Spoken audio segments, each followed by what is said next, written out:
இன்றைக்கி நெல்லிக்காய் பச்சடி பண்ண போகிறேன். தேவையான பொருட்கள்: தேங்காய், வேக வச்ச நெல்லிக்காய் இருக்கும், பச்சை மிளகாய், கடுகு, வெந்தயம் தாளித்து போட்டேன், மிளகா வச்ச கருவேப்பிலை. நெல்லிக்காய் எப்படி முழிச்சு நெல்லிக்காய் இப்படி சின்ன சின்ன கட் பண்ணி எடுக்கணும். இந்த காப்பு போட்டு நெல்லிக்காய் இருக்கும், வேக வச்சு உப்பில் போட்டு வச்சுருக்கேன், அப்படி ஸ்டோர் பண்ணி வைக்கலாம். மிக்சியில் போட்டு அரைக்கணும் நல்லா. பச்சை மிளகாய், தேங்காய், உப்பு கொஞ்சம் இருக்குது நெல்லிக்காயில், தேவையான போட்டுட்டு வச்சு அடுத்தது தாளித்து போட்டுக்கணும். கடுகு, வெந்தயம்,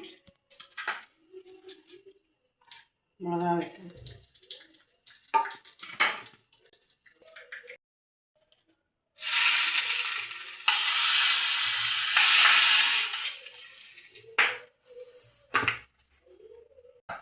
நெல்லிக்காய் பச்சடி ரெடி.